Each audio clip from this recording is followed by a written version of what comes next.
So now we are here studying the muscles of now the hand. So one nice thing is we get a little bit of a break from so much complexity with the lower arm. We had 12 that we needed to know for that grouping, and with the hand we have a much simpler time because quite frankly all of the muscles that we're going to need to know are right in this area. As a matter of fact, there are no muscles from the metacarpal up to the distal tip of the fingers. It's tendon, ligament, and it's bursa fat pads, and that's pretty much it to give you flexibility. As a matter of fact, with the hand, all the mechanisms for controlling the fingers are mostly in through here. Remember, this is where all the flexors, right? The flexors, the extensors, the brachioradialis, the extensor carpi radialis longus, the pollicis muscles right in through here, the pollicis pair in through here,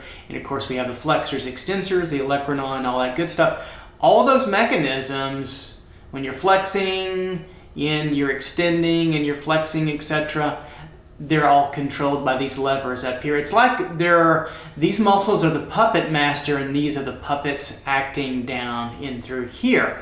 Like these are the strings that guide you through that. Okay, now there's some movements we want to talk about too. How do I do this? Spreading and closing fingers like so. That is controlled by muscles in this group. So we're going to talk about two groups. We're going to talk about the Thenar group, which are muscles in the thumb or the palm ball, okay? And we're also going to talk about the Hypothenar group, which are muscles in the pinky area or the fifth metacarpal area to give you that raise there, okay? And then the interosseous muscles in between the metacarpals to help us open and close our fingers. So if you can do the Vulcan salute, I can't do it on the right side. I can do it a little bit on the left. My wife's much better at it, so I don't have that dexterity. But this opening and closing, abducting, adducting are controlled here as well, and then some more gripping that happens in this particular area. And then of course we have the fat pads, and on top we've got pretty much nothing. You can feel the bone, you can feel the ligament on top as well. So that's what we're going to explore with this lesson and get you through it relatively, hopefully, more simple. So let me show you the positions of the skeleton that I've drawn. We're going to be working with the right hand, a palm view, and then the right hand, the right hand, the top of the hand view, the dorsal view, and then the right hand, the palm view here a little bit. And then I wanted to notice it's not as open as here, and so I opened this up a little bit so I can do an extra diagram here. And we'll do all three, we'll work all three as we're going along, and if I need some more explanations, I'll use the other space outside of there as well. So you might want to, I think it's a good time to freeze the screen now, stop the video, and then copy this down. Sorry about the top there. I wanted to make sure I had this big enough so the middle and the ring, the index in the middle are a little off screen or out of the paper, but all the action really happens in this particular area. So copy this out, and I'll get out the screen so you can see that, and then you can start back up with me when you've got the bones copied, and they're just drawn directly from the metacarpals and the phalanges and the proximal medial distal of the hands, and then I just simplified the carpal bones in through here. All right, so while you're doing that, good, you can come back now and we can get started on talking about the muscles of the hand. So what we'll start with first is we'll start with the interosseous, meaning the in-between parts of the metacarpal bones. In through here, there's the palm here, dorsal here, and the lumbrical, and we're going to group them all together to make it much more easy. And here's what they look like. They're sitting in between here, these areas on the side, okay? This is the thumb in through here, so we've got in through here a little bit, okay? We've got, I call them the in-between, the interosseous or interosseous material. Now there's interosseous material in between the radius and the ulna. Okay, we've seen that. That's ligament type of material. Ulnar P here, ulnar P here. And we see that a lot with the tibia, the fibula, anytime you have between. And there are ligaments in between, but there are also muscles here that sit on the sides. And you can see how the bones have been shaved a little bit to give that fluidity. Now, they don't come on top of the bones. They're sitting in most of that side area of our anatomy. So just keep that in mind. But they're sitting right in through this region. They'll have little tendons that'll attach more up to they're here up to the head of the condyle, in between and through here, so we can get this going. Okay, so we're on the dorsal view, or the top of the, I'll just say the top of the hand view from now on. Makes it a little bit easier. So we'll start to fill these in with material here, and material here in between the bone there. That red pencil, I always break that. Always wants to break quick. Very, very brittle. Through there, and through here.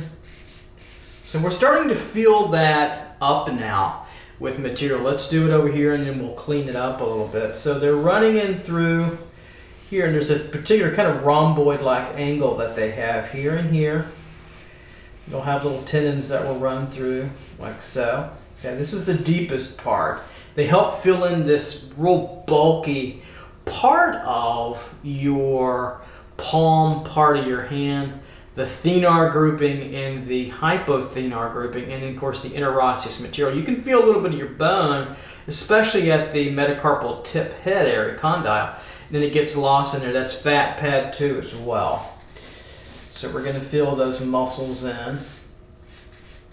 They come across like this. They're sort of flat. They're a little bit of roundness to them. Filling in that in between. And there are none up here. Why? We can see that. There's none even resting on the side. Those are fat pads and tendons and ligaments that tie everything together. Alright, so we're coming up and through. Kind of splits in the middle like so as we're grouping. There are 3 different sets. They're dorsal, they're palmar, and they're lumbrical. For our purposes, unless you're a medical doctor, anatomist, you don't see them split, so we're going to group all of these. Matter of fact, all of today we're grouping together with the thenar muscles of the thumb palm area. There are 4 of them. The adductor pollicis muscles, etc. We're just going to group. I learned them more as a group. If you want to split them up, be my guest. Through here. The tendon comes out through here, as well, coming over to attach down, kind of around like that. Sometimes you'll see a little gap between. And you have that wonderful kind of fill-in shape, both dorsal and palmar, and also even in through here a little bit. Now we're going to go later on for the thenar muscles in through here, but we'll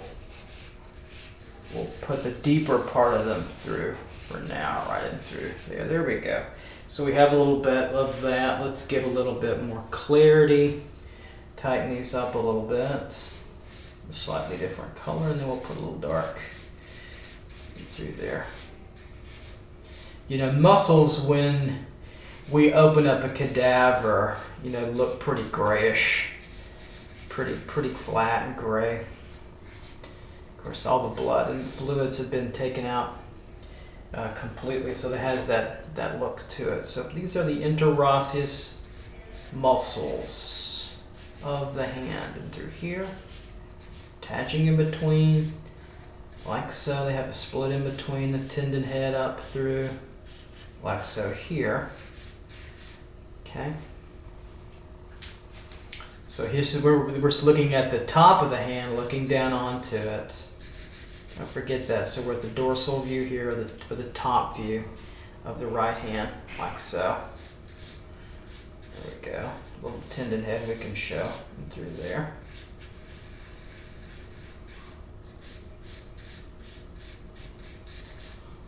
next split of these. So not too bad. We're already 1/3 there. How about that? It's already nice. But I'm going to show you a few other things as well. Try to anyway. There we go. Attaching more to that side tendon through there.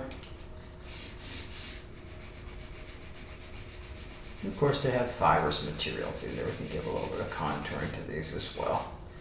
In through, make them look nicer.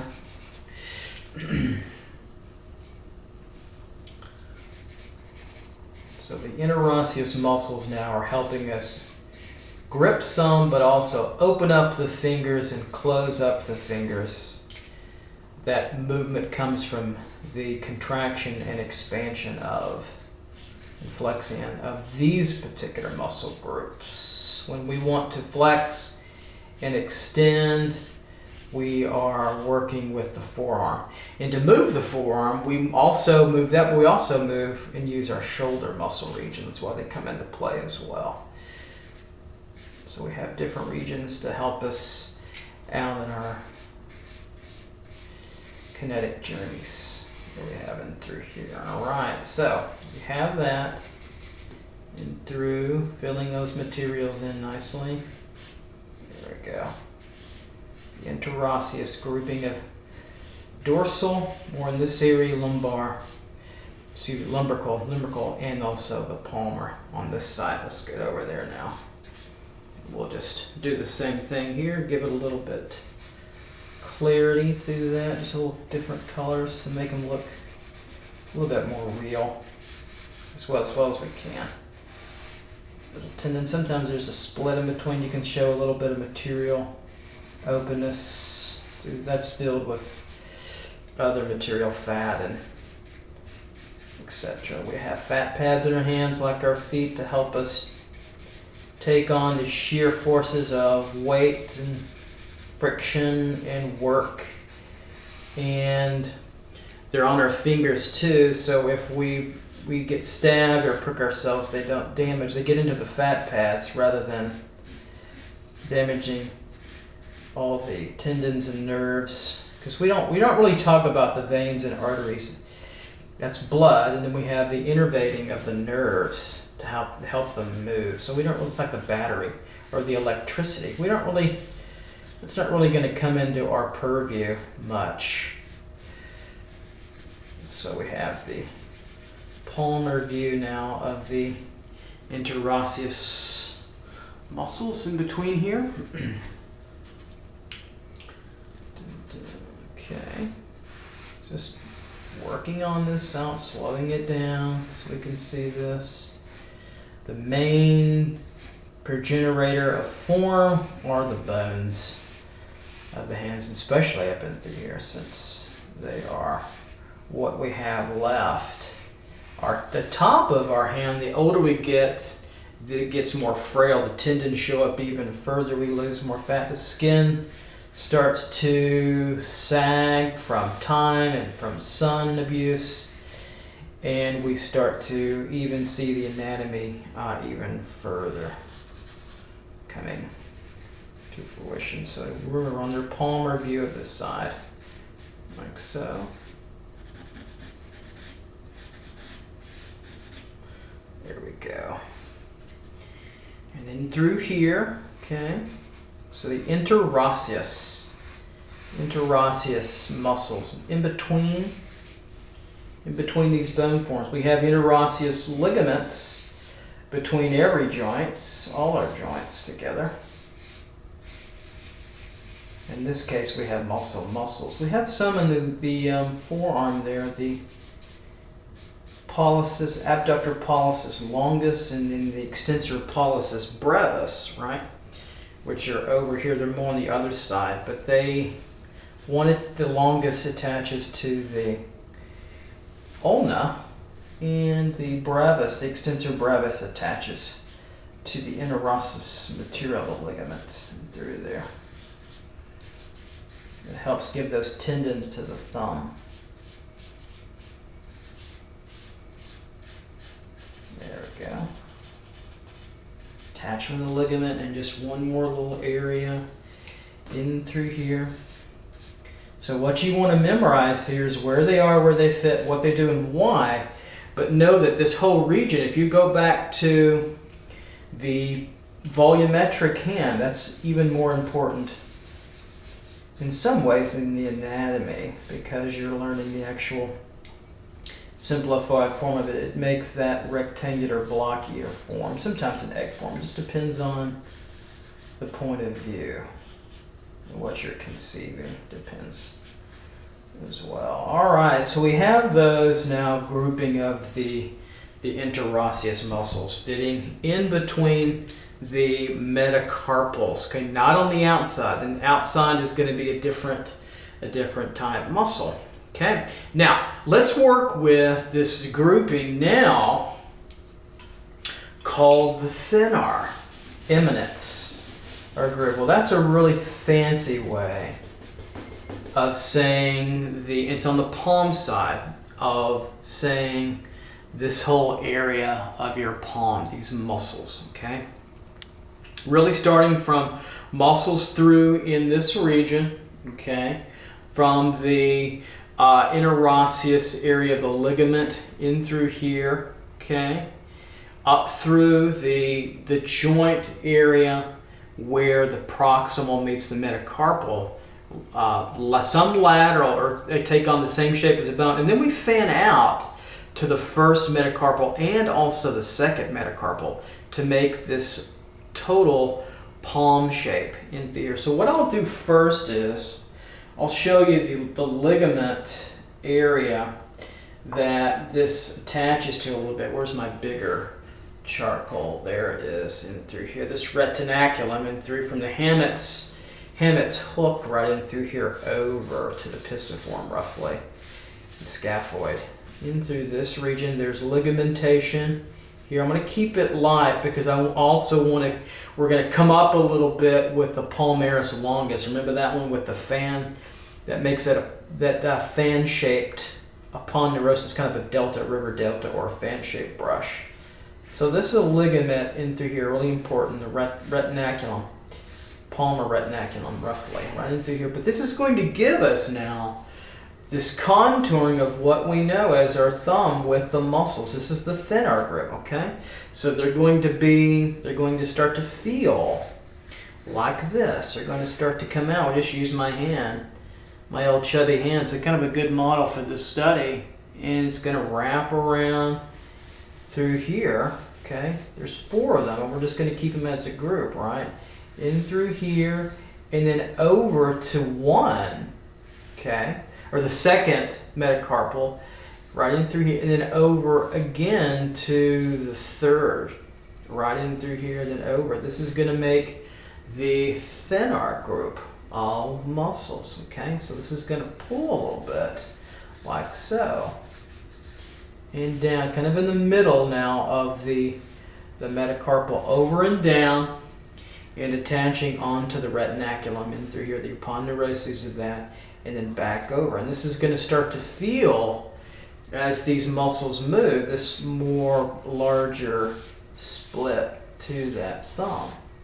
So they have here, and then they attach out through here. So let me start to make that now more in red, and we'll cover all of that up. And then I'll also do it over here too as well, so we get a little bit more of a split and we take some of the bones off. So what's happening, and again you get that 1, 2, and 3 of the metacarpals, 1, 2, and 3. You get the retinaculum over here. We've seen that already in our little diagram.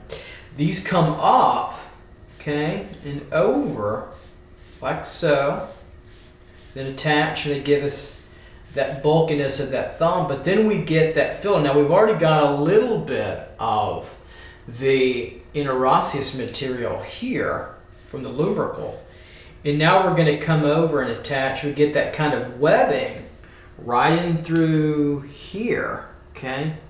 So you have two different sources. See how it gets a little bit folded there. So you have one here, and then another set right in through there. And of course this gets overlapped here, and then this comes down about the middle now of the head of the metacarpal,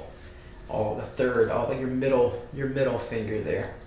and all the way down and back over to the retinaculum and ending right in through there. So it was good I had, this is not quite as open as I would want it to have been in retrospect, but I just did an extra diagram here to help show you that's what's happening in through. And I'll keep it kind of simple in line so you can see that. So now we can come over and start to work these groupings all in. We can kind of start to just put them in together. It'll be a miracle if I don't break this red pencil. And do my best not to. My heavy handedness. If you take a look at those of you that have worked with me quite a bit on these videos, you can see my hands are pretty thick, so I'm pretty hard on drawing material. So we have 2 here, okay? 2 in through here, and I could go ahead and show that a little bit. I'm not going to have you memorize them. My students at the university here or YouTube land, you guys are always a little bit more hybrid and on your own. Here and through here, and then the rest will come up and cover or all of this, both the second metacarpal and also the third, and it's going to feel like this coming over. Good, you can kind of see both underneath. That's kind of cool to see that as well. So we get that production in through here. Remember, these are Thenar. These are the Hypothenar Eminence, or the Thenar group, and there it went. There goes the breakage. So let me see if I can outsmart myself and just use the tip. Yeah, there we go. That's it. Looks even better. Kind of striated. There we go. So this whole grouping, what you really want to know is the Thenar group. T-H-E-N-A-R. The Thenar group. There we go. So we have that. Now, notice it starts to give you the true kind of shape of the palm, doesn't it? You don't see it in this view. Why? Because, well, you might get a little bit of an overhang of the femur, especially in somebody stocky or thicker like me. This is the thumb. You might see a little bit of that over through there. Okay, so we'll give that right in through there. You can see that. Stocky Italian-esque, Italian, Irish, Scottish heritage, laborer's hands, and through there. And so with this split here, you get even more of that thumb view, okay, right in through here. So we're going to take this now. Now this is also all covered in a fat pad area, okay. So you get a little divot between those metacarpal joints, okay. If you're thinner hand, but this is all also covered in bursa fats. This will get a little, because of that, this will get a little wider. Ligamentation is covering all this. By the way, all these bones are wrapped. The joints are wrapped in ligaments. They're also wrapped to hold the tendons in place. Now we have 5 sets of tendons that run from the Flexor Digitorum Superficialis. I didn't talk about that because it's deeper, but those tendons run underneath, okay, and they are held together. I'll show you. It's like this over here. So if we had a tendon, okay, running this way, and then here's the bone, right? We're looking kind of underneath. Of course, this gets wider at the body, or narrower, and the body gets wider, like this, okay? This tendon is running this way. Here's a joint. Maybe this is a medial, and this is a proximal. I don't want to get into this too much. But you see that what's happening is the tendons are wrapping all over this and keeping those held down, and then you get little X's at certain areas. You get them right underneath the joint ball, and they also, isn't that wild? They stitch and help keep your ligaments, or your tendons held into the bone. And of course that's covered in fat pads, and I'll show you that in a little bit. But those tendons come out from the Flexor Digitorum Superficialis. And then we also get the Pollicis muscles coming from the backside here over here, right? And they give the tendon on either side to help with that movement as well. So there's a lot going on tendon. Now, you won't see the tendons underneath here in your fingers. That's why I'm not going to draw them. I maybe indicate them just to show you later. But I didn't want to go crazy there because I want to, again, we want to make sure that we are keeping in line with our the superficial quality, meaning the surface quality of our drawing. All right, so let's now, I had to get a new stick of charcoal, dropped it and I couldn't find it. Don't you hate that? All right, so retinaculum in through here. Okay, so we've got now the thenar grouping, or the thumb area. Notice how it gives us that beautiful palm shape now. Okay, it gives us the contour, it breaks. We break this apart a little bit and we start to see these areas now look more even like a human hand now. Okay, all right, so we have that. Now let's go over to the palm, the top view, excuse me. We don't see a lot here. We won't see on both, but I want to show you it anyway. There's important things to see on both views. Now we have what is called the hypothenar, or the opposite area. Thenar meaning hand, really. Riding through this area of the palm and then turning around a little bit. These will wrap, these groups of muscles will wrap and turn a little bit this way. This is going to be important to give contour to that area. Very, very important to give contour to that area. So let's take a look at that. So I'll do it now in chalk, and we get a little separation here, okay, right in through here. So roughly these muscles will bulge here, okay? Come on over, and they're sitting here, but they're also sitting through and now also on some of the side of that hand. They're gonna bulge out. They're gonna be pretty bulky in through here as we come on down, right in through here. So already you can see how that gives you a nicer feeling of the palm, and then back into the retinaculum in through here. Now they split up a little bit right in through here. There's kind of a little split where the groupings of the muscle split.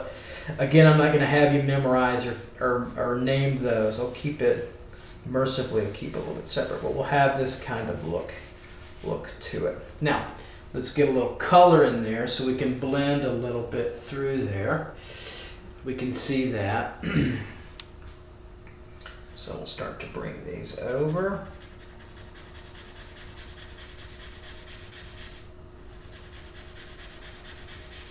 We're going to cover and sit on top of the interosseous muscles and through the Hypothenar Eminence. Hypothenar Eminence. It's a real fancy kind of terminology, isn't it? Hypothenar. Right in through here. Okay. Sitting like so. Okay. And they're going to give us more now of what we know as that pinky area. Now over here, we get a little bit of this coming through and wrapping over. So we're going to get this coming down, a little bit of bulge to it, which is nice. So these kind of come more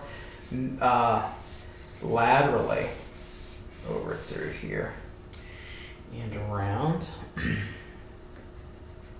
as well to give us some bulk in through this region a little bit more. Of course, with the fat pad on top, and then you can really get some interplay with that. So sitting in through here and then back over, gets covered up by the carpal bones and through there. There we go.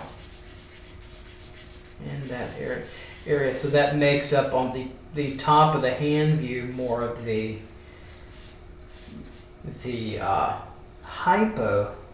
hypothenar region. Hypothenar, I like saying that, it's kind of fun to say. Now, we also, so we got the three main groups of our hand muscles. Congratulations. Now, let's talk a little bit more about what else is going on. There's also fat pads that are sitting now in this region. You can see them on my hand right in through here now, that give a little bit of race. So what happens is, as we come around, they sit right in through here at the end of the metacarpal condyle, cover up the other one just a little bit of the proximal region, not too much, but they're sitting in through here, okay, around, and they're going to give protective resonance to the rest of your hands and through here. So to protect, kind of like a baseball or cricket, they don't use gloves. You guys are amazing. You play cricket through here. So it's about this thick in through here and laying over. Okay, these are a little bit squeezed together, but you get the idea. So now I'm gonna leave that not colored by muscle because it's not a muscle. Right in through here, it's just interosseous material through there, and then of course the fat pads that come across in through here to give us that real strong bulk of our fingers, and these are the muscles of the thenar group right in through there. So we have that. So we come out through here to give us the contour here, and of course we have now the ulna bump through here, right? So we get a little bit of, just slightly in this view, not a whole lot, but in here we get more of a bump with the ulna. Here, the styloid process, boom, we get that. You can see it on me, right in through there, you can feel it really, really strong, right? That comes out right in through. It divots back in. So it's a little raised area with the ligamentation through there as well. This will come down. Of course, the Pollicis muscles will be here, so we could start to put them on if you want. The longus will be connected to the ulna, roughly right in through here. The brevis will be in the interosseous material, roughly through here. They give that little space in between here, roughly right in through. And to me, they're a pair, and they're also like a pair of the brachioradialis and also the extensor radialis carpi longus. So they're here coming from the humerus over and wrap around, right, attach down through, and then we have the same thing now with the pollicis. So they're going to come over, give a little bit more expression through here, and give a tendon over on either side as we come through. So we'll have that here, and they kind of group. They really group together, and they can split apart a little bit through there. I'm not going to tell you the whole historical snuff box experience. So if you're interested in why they call it the anatomical snuff box, you can look that up, but I'm not going to go through that. There we go. Tendon in through here, roughly. Yeah, not roughly, but good, really good through there. Okay. All right, so now let's talk a little bit more about the palm region. So remember now the Palmaris Longus is coming through here under the retinaculum. Okay. So we have that one long tendon, and remember it tends to bulge out right here and bulge out here. So that's all upon neuroses. Let's and it gives you a gives you a thickness. Let me pick that up. Drop my pencils here. It gives you a thickness here that's important, in that there's very much upon neuroses kind of material that you see in the erector spinae, or you see with the latissimus dorsi, that we can get in through here that makes up this palm area of the hand, in through here further. It comes out in this shape and form. Even further, and then I can kind of clean this up into a more diagrammatic kind of look. So the palm or aponeurosis of the Palmaris Longus, the brevis is over here, but we won't really see that much running through there. So we get that coming in, down and through to the Palmaris Longus, right in through there. Because remember, we're on the palm side here. Okay, here we're on the top of the hand, in through here. So this would, so if we get a little bit more thorough with it, we'll come out here, square off, and then we'll start to see that extensor radialis in through here, and then we'll start to see the extensor, right, ulnaris coming through, the tendon of all that coming through together, and then we'll start to see on this side the flexor and the extensor carpi ulnaris to give that kind of rounded, nice quality of the hand. So again, very square in through here, right, but still coming around as well. I know that's a little bit of an oxymoron, or a little bit of irony, actually.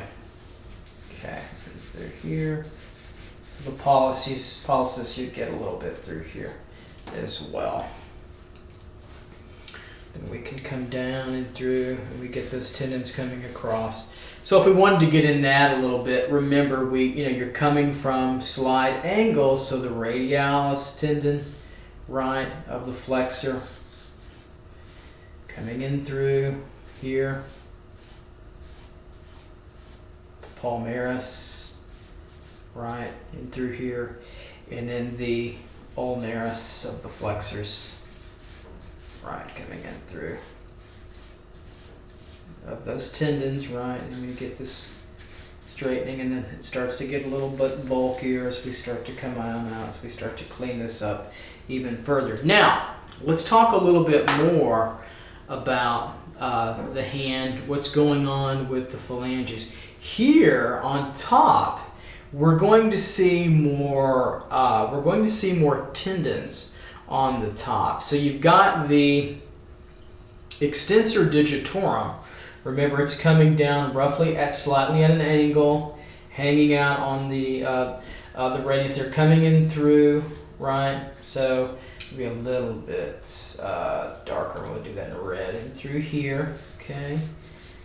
And it's going to start those tendons now coming over to each digit, and we're going to run all the way through on top. Now those are held together by ligaments in skin, and you start to get this look at the joint. You can see these on sculpture, but these will come around and start to have this little T shape here, in T shape over into the jointed area. It's basically catching the bone and the tendon together. Should probably do that darker so you can really see that together.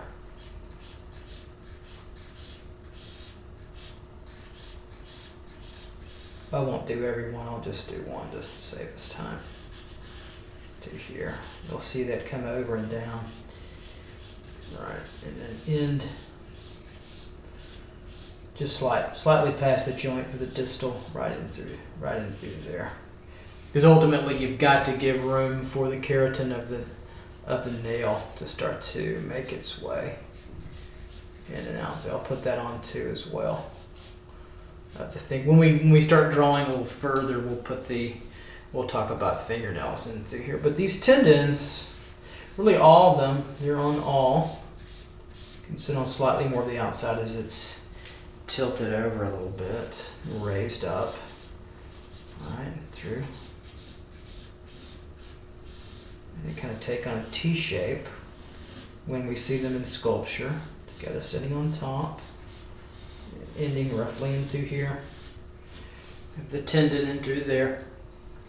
Now these are all wrapped together like I talked about over here, but these are all wrapped over with ligaments and through here at the joints and fully all over. Now, coming over here further, okay, with the Flexor Digitorum Superficialis. So these come over, we see tendons in through here. If I just gave you one all the way through, the same thing happens over through here. I don't want to get too crazy because you don't really see these, but they're there. And this is kind of divoted in and they're sitting in over. And so they flex and extend to, and then they end roughly this part of the distal part of the bone. And they're wrapped by ligaments and they're crisscrossed at the body parts too as well. Pretty interesting little significant area. Now, that's about all you're going to get here with the top of the hand on the dorsal side here, or what I call just the top of the hand. Okay, that's all that you'll see, and the rest of it is just skin. It can give you a very thin look, you know. Now, fat pads can emanate in the sides. I'll show you in a moment, but that's not really the top. It's more of the medial lateral part of it. Here's that tendon of one we talked about in through here. And of course, we could get a nail, keratin nail starting in through there and growing off that bone, and then outward like so. Outward like so. There we go. So we get that look going, and these are all coming from the Extensor Digitorum and through there. I'm not going to do all of them. I think you get the idea, and you've seen it enough, and you can continue to look at your book too as well, and that's going to help those of you that in my university you have to, but in YouTube land you can get the book or not get the book. So the fat pad too, to get this look even better, this is going to be a little rounder. We're going to have a little space in through here. We want to make sure we get this looking like the bottom part of hand, a little bit more divoted in through here, rounder in through. And of course these split up. There's a split here as well. There's a split here. I don't want to go in too deep. It's not that important. Thenar group, Hypothenar group. That's important to note. Okay. So we can go even a little bit further with some straightening as well. These nice Japanese mono erasers are good for that, and maybe a little bit of laterally here as well. Just to show you how that's coming together now. Underneath, this curls a little bit further just to give you that fullness of that in through. Now, fat pads. So fat pads are going to be sitting on the underneath parts in between those bones, because remember those bones, if we look up here a little bit, with their shape, you've got some interesting shape going on with the head, like a proximal phalange here, raised a little bit, right? And the underneath head, that can be split into two, and then you've got this thinning of the body, and then it's torqued a little bit. Then you've got, maybe this will be the phalangeal metacarpal joint right in through here, and it picks up the other metacarpal and onto the races that way. But the reason now we've got these heads coming together is we've got this undercutting here, and what happens is we get fat pads that sit underneath. Now we've got a tendon here, right, that's attached by ligaments, kept together, and we've got a tendon underneath here that they're wrapped together, okay? They're wrapped in through here and here, but underneath we don't have anything. Feel your fingers. There's nothing that substantial on the side. A little bit of fat on the top, but underneath, especially mine are really puffy for whatever genetic reason that happened for. Probably because both sides of my family were poor and just labored labors throughout history. We're going to have a little bit more room now to work a little bit. You don't see them at the joints. That's why the joints come together. We get this wonderful finger styling here, flatter here at the joint, and then we get the body, the coming through a little bit more here, and then flattening here, and then a rounder view, flattening at the joint, a rounder view, right, and then we start to get a finger out of that. So all of this, right, is now fat pads. And we get them also on the tips of the fingers too, out in through here as well. So you start to get the classic now look of the finger. This thumb is kind of turned over at the top, so we might see a little fat pad in through there to give us a little bit more. You can see that's starting to look like now like kind of a classic, more finished hand and fingers through. So you get that fat pad through, and then the tip out through here as well and around on the sides. That gives you that look. Now underneath here, we can see them even clear where they sit. So they sit here, right? And they can come wider now outward, okay? Sitting in, not only so they're wrapped around. So we see this idea of they're wrapped around, but they give a little bit of weight now to the finger here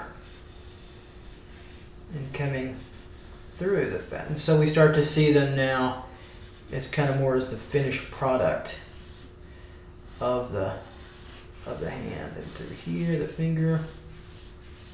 So this is our fat pads, tendon and ligament underneath, and they start to come together through here. They bulge out as they get a little bit wider, as they follow the form of the bone. Right, and then you would see them connect where the joint is for the metacarpal phalanges, a proximal phalange, right? Don't forget that, right? Anything. So you start to see now that emerge